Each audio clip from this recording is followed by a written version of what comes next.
Welcome to the Badass Direct Sales Mastery Podcast with your direct sales dom, Jennie Bellinger. Badass Direct Sales Mastery is a podcast for rock star direct sales moms who are determined to make their business kick ass. Jennie will share her knowledge of effective sales and recruiting techniques, tips to get what you want from your business, and will interview direct sales professionals and leaders from various companies. The interviews will give insight to how these rock stars got to where they are and where they plan to grow in the future. And now, the direct sales dom, Jennie Bellinger. Welcome back to another episode of Badass Direct Sales Mastery. I'm your host, your direct sales dom, Jennie Bellinger, and I am here today with Anthony Garcia. Let me tell you a little bit about Anthony, and then we'll dig into the interview. Anthony is an expert in sales training, recruiting, goal achievement, and motivating salespeople to peak performance.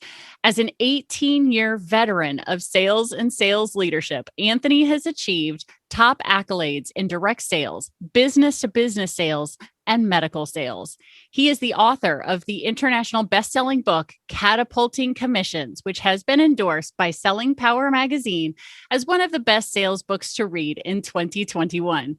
Anthony is a keynote speaker who has shared the stage with Les Brown and Jack Canfield. Oh, we're going to talk because we're going to talk about that. Anthony is a highly sought after speaker, passionate about unlocking the high performer lying dormant in every sales professional. Welcome to the show, Anthony.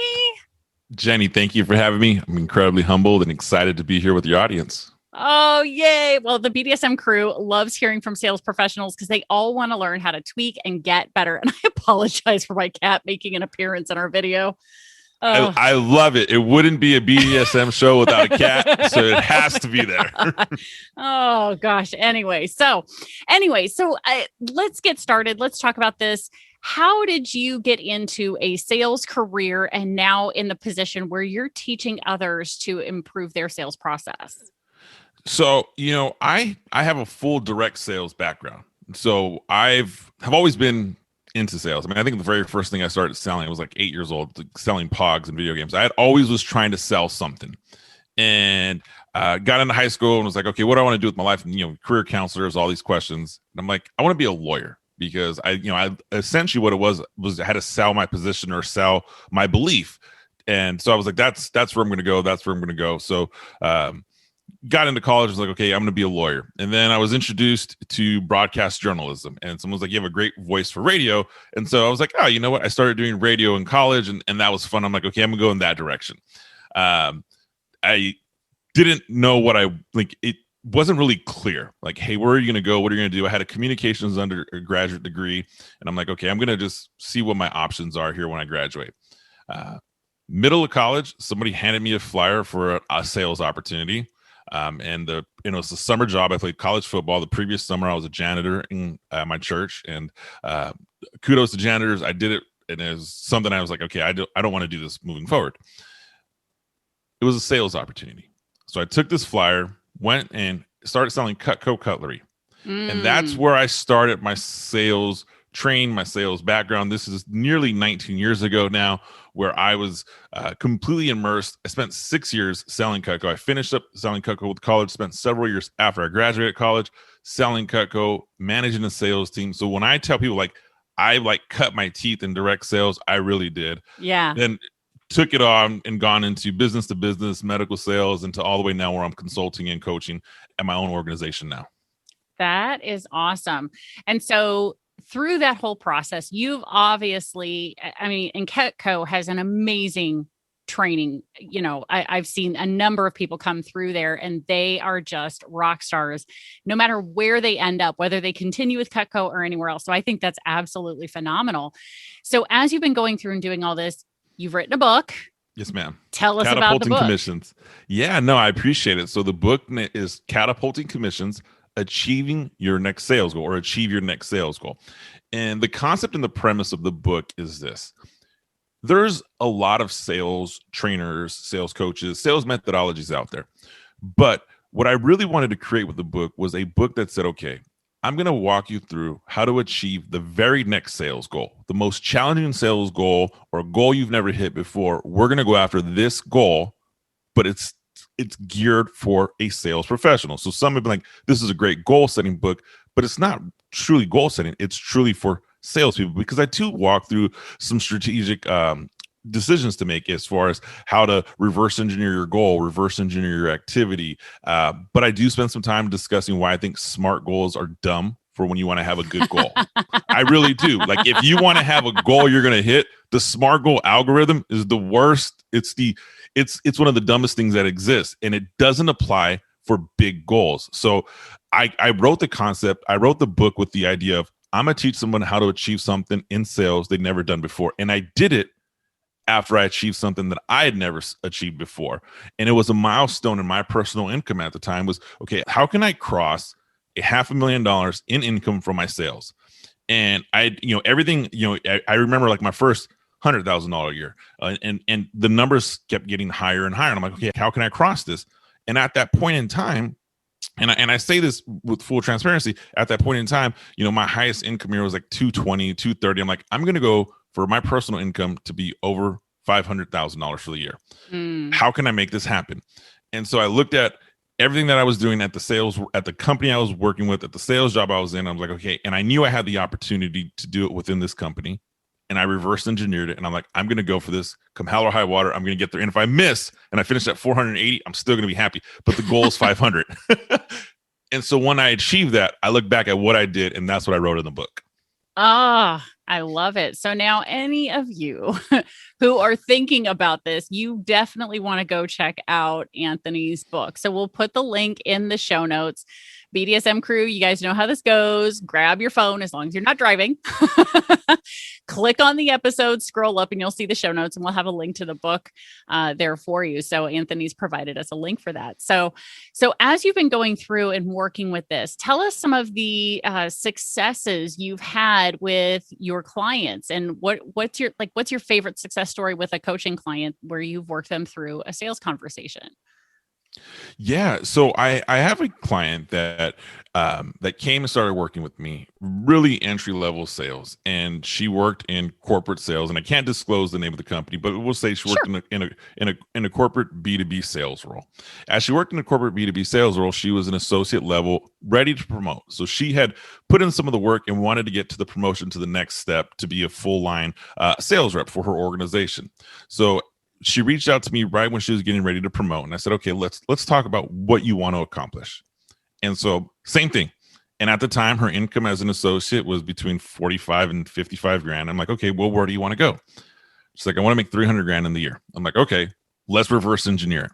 So we sat down, we reverse engineered it. We spent a lot of time talking about it. And the entire time it was like, there was pure raw motivation, zero fear from her. It was like, I can do this, I can do this, I can do this. I said, okay, great. I think that's going to be awesome. But that's exciting for the first month. Yep.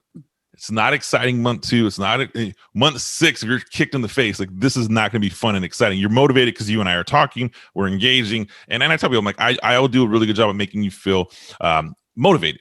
Mm-hmm. But I can't be with you all the time. I'm not going to be with you in the field. I'm not going to be with you on every sales call. So there's going to be times you're going to be alone, thoughts on your own. So we had this long concept on what was the worst case scenario for her? Like, what's the worst possible thing? And we started forecasting. How are you going to feel month 2? How would you feel month 3? How would you feel month 4? And we went through this entire process, and we kept accountability checking throughout her journey. And when she finished number 2 in her company. She crossed the 300,000. She was closer to the 4 than she was to the 3. Wow. So it was exceptional growth. And at the end, she was like, this was all you. I'm like, no, this is all you. 100%. Yeah. It was just really the framework. And the steps she did to excel in that industry were the exact same steps I had did when I went. And I literally pulled out, I remember pulling out commission statements and W-2s and showing her, I'm like, I want you to see what was possible, what has happened. And this is a transformation of mind, but it's also recognizing there's adversity coming. We're forecasting how we're feeling 3 months, 6 months, 9 months down.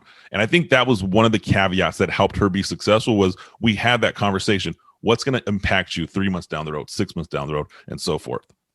That's awesome. So do you continue then working with her through the entire process? I think you mentioned that you did, that was it just accountability check-ins, or is there coaching, consulting along the way? Yeah. So at this time, there was coaching, consulting along the way. I truly was engulfed in her business. My bandwidth now, I don't have many clients that I can do that for at this time, right? You busier you get, the less time you have. But this was somebody I remember telling him, like, hey, dude, you are going to be my guinea pig. Like, I'm going to show you that this algorithm works. And I say my guinea pig, she was one of my very first early clients. Yeah. And I gave her everything I knew. Like, I didn't hold anything back. She has gone on to be incredibly successful at the company she has worked in. She excelled, so much so she excelled. She got got recruited to a higher end company, and her at plan number, just bare minimum. She got hired again as an associate, but her associate income's over $250,000 just to learn the industry that she's in, which is a really high tech, complex medical industry. But her at plan number is close to $500,000. And I laughed at her. I'm like, a few years ago, I mean, your at plan number is, I mean, if we go back to how we started this conversation 4 years ago, I mean, I need to write a new book for you. I mean, 60, 300 million. I mean, you're just continuously growing. So that relationship was truly constant, weekly check-in, weekly dialogue. We were in it together. I felt like I was working with her, like for her, but it was fun. Yeah, that's an awesome story to hear. So in that, you've brought up on a couple of occasions the reverse engineering. Now, obviously, I don't want you to give away the whole farm, but what are some basic either mindset shifts around the reverse engineering process, or maybe a first couple of steps that people can begin this process on their own to understand, well, what do you mean when you say reverse engineer it, right? Like, me as a coach, I get it. I know what that looks like. I know how that whole process looks, or at least my version of it. But what does Anthony's Catapulting Commissions reverse engineering look like? Let's dig into that a little. Yeah, no problem. We reverse engineer two components. I reverse engineer a revenue and then an activity. The reason I separate the two is it's really people tend to get this tunnel vision, but bad tunnel vision. I don't want to call it tunnel vision is good. Bad tunnel vision, meaning I need to sell $1 million in revenue this year, and that's all they see. And then when you ask them, okay, well, what does that mean per month? Oh, well, $1 million. Let's do 1.2 for simple math. Not the best math. Right. $100,000 a month, right? I need to do $100,000 a month in revenue. Okay, well, how much do you have to do every day? Well, I don't know. There's 30 days in the month. And so when you start, people reverse engineer the revenue. I go really deep. I'm like, look, there's 252 working days, Monday through Friday in the year. Did you account for that in your reverse engineer activity? No. There are 6 federal holidays. Are you working those days? No. Did you account for that? No. Are you taking a vacation? Yeah. Did you account for adversity? What? Adversity. Yeah. Sick days, cars late, something happens, catastrophic event, which seem to be more and more common nowadays, but it can happen. True. So let's take your 252 days and let's condense that down even further. Let's go 220, right? What is it going to take for you to reverse engineer this in 220 days? How much revenue do you need to do every day? So once we identify what the daily goal is, right?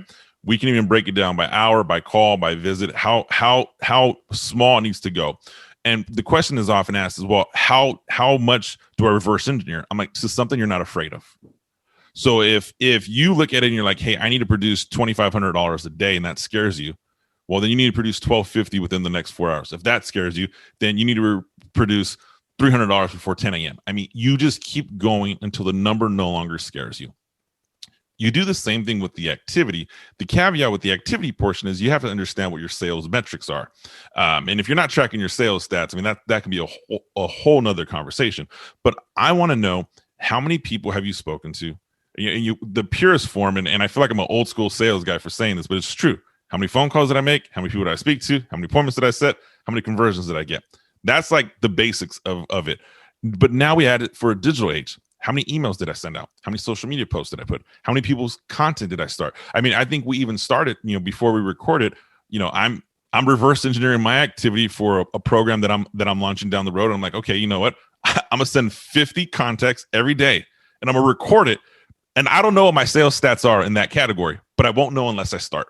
So you reverse engineer the activity. And once you have the activity and the revenue, now you have a clear plan on which step to go, on how to focus, and more importantly, when is it time to pivot? Oh, love that information, guys. Go back, rewind this about 3-5 minutes, go back, listen to this part over and over and over again.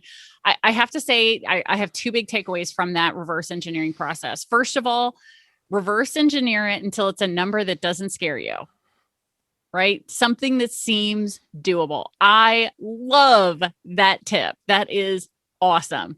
Secondly, the other thing that jumped out at me was the activity, the phone call, the dreaded phone call. And I say that, and which it makes me laugh that people are freaked out about phone calls because frankly, let's face it, how many people actually answer their phone nowadays? Not very many, right? If you're not expecting a call. So, in the sales world, in the B2B sales world, which is where you live, correct? Mm-hmm. Correct. So my people are in the direct sales world, meaning they're B2C, right? They're direct calling consumers. So, what are some of the things we can learn from a B2B sales phone script, phone conversation, or even just a mindset shift into actually picking up that phone that feels like it weighs 500 pounds the first time you do it, even though it's the same phone you can pick up to text and use social media with? What are some phone tips that you maybe have in helping people begin to make that an activity that they are willing and ready to do? Yeah.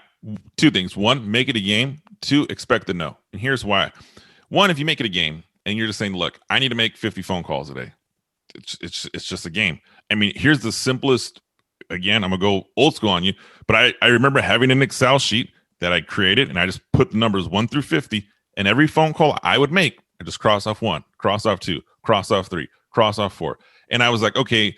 And you have to have an account. I mean, you don't have to, but when you have an accountability buddy, somebody who's doing the same thing, it makes it a little bit easier. It's more of a fun game to who can get to 50 first, right? So that's simple. Make it a game. But when I tell people to expect a no on the phone call, there are many people are like, dude, that's negative thinking. Like, why would you say that? Well, I'm not telling you because I don't want you to get a yes. We all love yeses. I mean, of course, someone calls us and says, hey, I want to buy your stuff. You're going to sell it. But the amount of no's you need to get before you get a yes is so high. Depending on whose stats you're looking at, it's 5 no's to a yes, 7 no's to a yes, 8 no's to a yes. I mean, there's so many. Let's just say it's between 5 and 8 no's before you get a yes. I consider a phone call a no. And it's okay. I've tried you 5 times. I got 5 no's on the phone. Eventually, you're going to answer this phone call. And then if you really want to get, and I don't want to get into the mathematical statistics of sales, but if that first contact, I have a meaningful conversation with you on the phone, for someone to purchase a product from you or purchase a service from you, they want to be comfortable with you. They want to build trust with you. That's your first trust opportunity, a great conversation on the phone. Mm-hmm. And I will say this, Jenny, and I don't know how you feel, but when someone tries to sell me on the phone, if they're good on the phone, I'm like, I want to buy just because you're good on the phone. Like, man, you're good for sport. If you're bad on the phone, I can't wait to get off. I'm like, oh, dude, this is the worst pitch ever. I feel like the old movie Boiler Room where the guy calls him in Boiler Room and is like, dude, is that your pitch? He's like, no, we're going to start this all over. Like, so you have to have fun with it. You have to anticipate the no's with it. At the end of the day, it's just a phone call. And honestly, it is, if you look at it as this is my first opportunity to build trust, and you realize that the phone is not the end. It's the beginning of the sales process. It doesn't have to end there. You're just starting a relationship. I mean, so much so that if someone tells you, no, call me 3 months from now, dude, you just kickstarted the relationship. You just punted it down for 3 months. We'll pick it up down there. But you don't know that until you pick up the phone and make those phone calls. Oh my gosh. I love that. So it's super, super true, because with that phone conversation, if you're going into it every single time with a pitch, especially in a B2C world, if you're going into it with a pitch every single time, people are going to stop taking your calls, right? There's got to be some relationship building in there. And I think you mentioned that, that first call's got to be getting to know you. You've got to be engaging on the phone. And part of what makes people engaging is being interested, right? So how do you incorporate those kinds of relationship building processes into phone calls, into the sales process? Yeah, well, I think we should clarify those phone calls. There's two types of phone calls. There's cold, unsolicited phone calls where it's the definition of cold call came from, I'm going to pick up the phone. I don't know you. I'm going to call you and try to sell you something, right? That is a low conversion rate, high frustration rate. Like it is. No matter how talented the person is, I'll put it to you this way. I don't make cold calls right now like that because, and I don't think you do as well. And it's not that I'm a bad salesperson. It's just low conversion rate, high frustration rate. But those cold calls within that sphere of influence, people that you've been referred to, those warm leads. Oh man, that it's literally take an opportunity to get to know somebody. And when you get to know somebody and you make a phone call, the conversation goes so much further. Here's how you get to know somebody. It's the beautiful thing of 2021. Social media exists. You can know what your prospect is doing before you even pick up the phone to call them. You can know who their sports teams are. You can know what their kids are doing. You can know what nonprofits they support. You can know what church they go to. You can know their work history. I mean, if they're active on social media and they're like a blogger or they're showing their video, you can know where they're at that day. Having that information will help build trust in your conversation. Now, you don't call somebody who's a lukewarm referral like, hey, man, I see you're in my side of town. Like, do you want to grab coffee? A little weird. But I do know that if I saw that and you were a warm lead and I got you on the phone, I'd be like, Jenny, how's it going? Great. I know we've been trying to connect. I'm terribly sorry. Let's say Jenny just spent time at Spencer's Cafe because that's where she was having breakfast. I'd be like, Jenny, I'm terribly sorry. I tried to call you the other morning. However, I got caught up. I had a great breakfast at Spencer's. Have you ever been there? Yeah. Right. It's not ninja work. It's just finding a common ground to build that relationship on the phone. And I say this, and I don't want to give too much on the phone, but I promise you, the best salespeople on the phone, that's what they're doing. And if you don't think they're doing, I promise you. And I won't go down the world of e-marketing because that's exactly what e-marketing is. I mean, all the pixels, Facebook pixels, Google ads, everything, they are literally finding a common ground to getting in front of you. We can do that in the sales world. And matter of fact, when you do it in the sales world, it's a little bit more authentic and a little bit more genuine. Love that. So super good. So let's dive into another area, because one of the things that you are also key at working at is helping people get the most out of their sales force. So managing a team of people. Now, it's one thing in the B2B world where they are your employee, right? But anything that's going to work in the B2B world, as long as you're outside of the positional leadership, like you're going to do it because I told you to, true leadership is going to be effective, very effective, more so in the B2C direct sales network marketing world, which you're very familiar with because of your Cutco experience, right? So what suggestions would you give to somebody in managing a team, a direct sales team, a network marketing team, in order to help get the most out of them? Yeah, no, that's a really good question. And I love how you set the framework, right? I mean, there's 1099 commission only roles, right? And then B2B, typically there's some sort of salary and there's some commission going with it. I would say this, what I'm going to talk about applies on both ends. It doesn't apply to the entry-level B2B guy because I just had a great dialogue actually 2 months ago on a podcast, and the challenge was similar to what we're sharing here, but it was how do you get the most out of high-performing sales professionals, guys who are making $500, $600, $700,000 a year? Because I promise you, I know them. Some of them are my friends. The $100,000 salary means nothing, right? It's the same exact principles. And so I want to set the preference by that.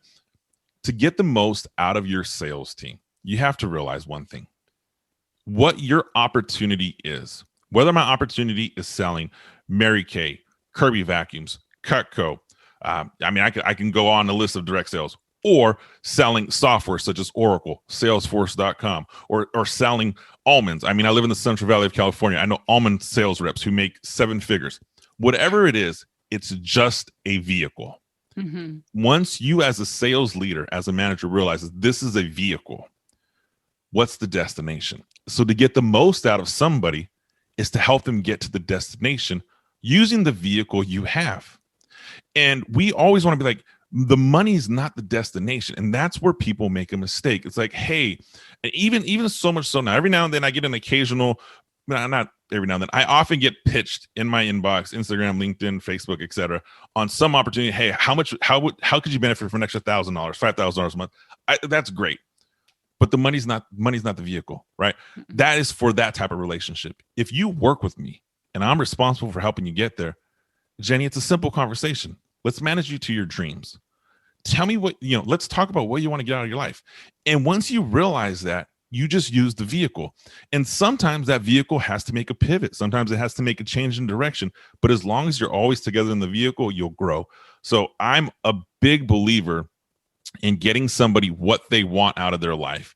Get them to their destination using the vehicle you have. I'll give you an example. True story. I've worked with some really high-performing, highly compensated sales professionals. What's your destination? Can I retire a few years earlier? I'd love to pay for my kids' college without having to dip into savings. Great. I'll tell you what, man. Let's talk a little bit about it. Let's gain some understanding. You know what I'm going to do? I'm going to connect you with a different financial advisor, not because I want to sell you something different, but someone we're going to pay for their hour of their time just so you can get a second opinion on your portfolio. Would that be impactful to you? Yeah, it would. Great. Let's take that. Now, I had nothing to do with the sales portion, but that person sees, hey, Anthony, my manager, he cares about me. He wants to see me succeed. And you know what? I want to stay around that person. I'm going to continue to work for that person. Specifically, if you're managing a team in direct sales. Now, I don't know the number for direct sales specifically, but I do remember it's sometimes of a high turnover industry. It can cause high turnover. You want to eliminate that? Show someone how to get the most out of their life.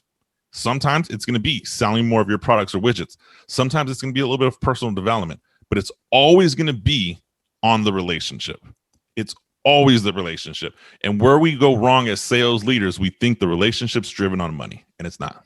Right. Exactly. That's often what gets people to start the business. It's not what keeps people in the business, right?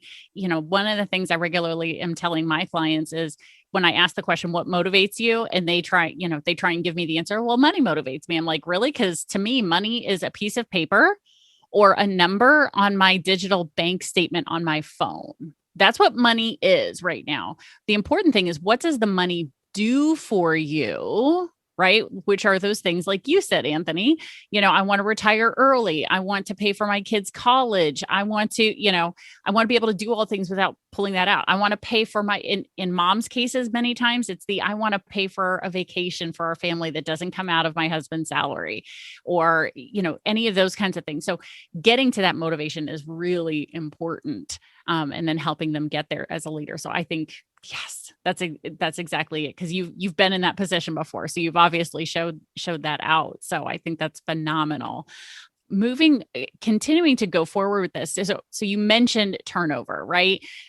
So you provided me a little bit of information here. You were like, according to the U.S. Labor Board, 34% of sales professionals turn over within their first 2 years.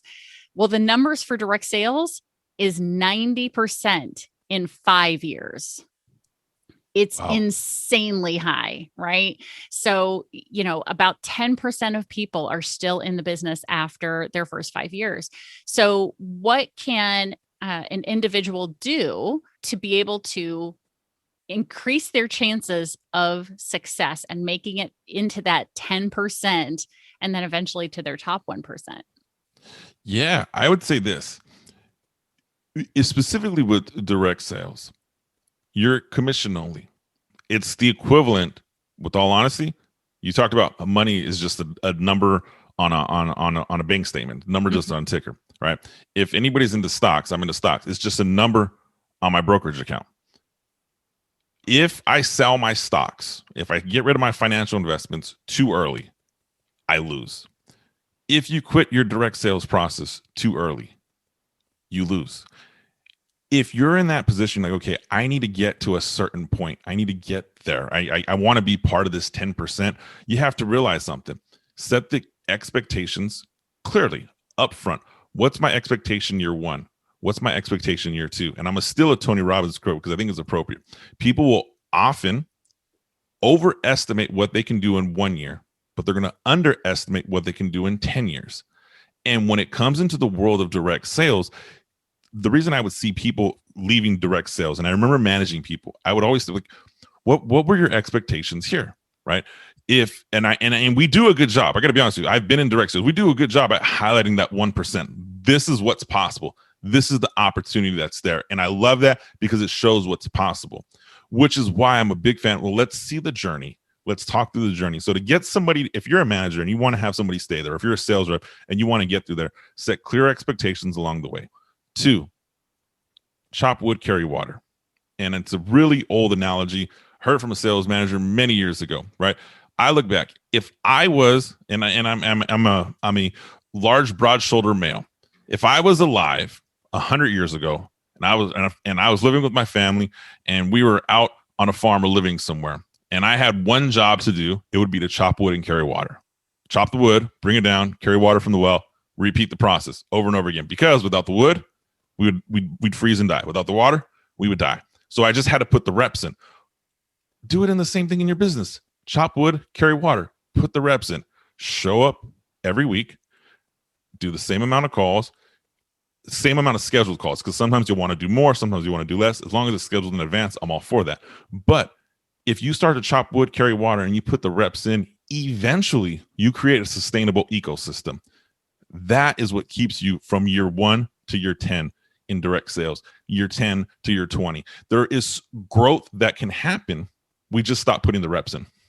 Ah, I love it. Interestingly enough, that's literally the second time I've heard somebody quote that today. So the universe is trying to tell me something. I don't know what it is, but it's trying to tell me something with that. So I think you're absolutely right. People overestimate what they're like, I'm going to get to company vice president in my first year. And it's like, you realize there's like 8 promotions between where you are and where that is, right? Like, that's a lot of work. Are you currently working another job at the same time? And I think you're absolutely right. Then conversely, when it comes to a 5-year or 10-year projection, we way underestimate what we can get done in that amount of time, because those numbers seem so big and so unattainable, right? So if we can be more realistic with our 1 year and then push that out for years 5 and 10 and moving forward, it is going to create a very sustainable thing. Because just like you're saying, when you put those reps in, when you're doing, let's say 10 calls a day, right? Just 10 phone calls a day, right? The first year that you do it, you're developing your conversational skills. You're developing those sales questions that you're going to be asking of everybody. All of that, learning what to listen for, how to respond. But then in years 2, 3, 4, 5, when you do those 10 calls, your conversion rate increases exponentially, which is why with the same amount of work, you can get more results than you did in year 1, right? I want to explain to people why that works, how that works, right? I mean, I think that it's a great time, Jenny, to say sales, direct sales, still one of the best professions in the world to be in. Commission, still, I mean, my brand is called Catapulting Commissions. I have to be honest with you. I don't see myself doing anything other than sales for the rest of my life. And I hope I have another 38 years out in front of me. But the reason I share that is because of what you just said. My output gets better. It's not like you're going to get worse, right? Your phone calls, your skill set, you get better. Your results get better. And here's the beautiful thing about this entire sales industry. There is no ceiling. There isn't. Like, I mean, I shared with you some really vulnerable numbers that I've shared that have started the journey. I don't share the name of one of my clients because she's asked to keep it quiet, but those numbers are real. There is no ceiling for people. You can get what you want out of this career. And if you're in a position, I mean, I had a conversation with someone yesterday who said a 1099 commission-only sales rep's the best job, most recession-proof job in the world. And I'm like, okay, I love it. Tell me why. And he shared with me his passion, his growth. I mean, he's working in highly commission-only software enterprise sales, had just closed $1 million contract a few hours before I got on the phone with him. But I was like, yeah, you're absolutely correct. There is no limit to what you can do. Yeah. And that right there is like you even brought up, those 1%ers are who we hold up as examples and role models. They started where you are, that, right? When I point that out to people, it's, they were in their first year at some point too. And I bet if you asked them, they sucked wind too. Right. So it's just a matter of, are you willing to stick with it long enough to hit that 1%? Because they were not in the top 1% their first year, their first month, their first week, they really weren't. So, I think it's just a great way to help point that out to people. So Anthony, I really want to thank you for taking time out of your day. And I know that you have an offer of a free ebook. Is that correct? Tell us about the ebook. Yeah. So here's the beautiful thing. The ebook is Catapulting Commissions, the same book that's endorsed by Selling Power Magazine. I'm gonna get you a copy of it for free. It's super simple. Now I'm going to give you, and pardon me here, I'm making sure I don't butcher my numbers because I was just on a show and I butchered the numbers. So I don't want to have to force us to go back and edit it. So I'm going to give you a copy of the ebook. There's two ways to download it. One, you can go to anthonypgarcia.com or catapultingcommissions.com. It'll give you straight directions to the book. Now, to truly just the quickest, simplest, purest way, and I love this, and I did this specifically for podcast guests, you need to text the word hello, just hello, to 661-228-8967. 661-228-8967. Text the word hello. You're immediately going to get an auto response from me. It's going to say, thank you for connecting with Anthony Garcia, blah, blah, blah, blah, blah, blah. It's going to give you a link. You click the link right there, and it'll take you to the page to directly download the ebook free. I don't need your credit card information. I don't need you to buy anything. Some of my funnels, if you Google and you find the funnels, some of them are still maybe up where you can put your credit card in. Don't do that. Just text the number, get it downloaded for free. And if you do download it for free and you get texted and you like it, text me some feedback. I love hearing your thoughts. I love hearing what's going on with it. I think that's amazing. So guys, in case you didn't get that number, we've got it in the show notes. I promise you, or if you're watching this on the Badass Direct Sales Mastery TV channel, we've got it down below the video. Just look down a little bit further. I promise you it's down there. Look down there. We've got the phone number and the hello code.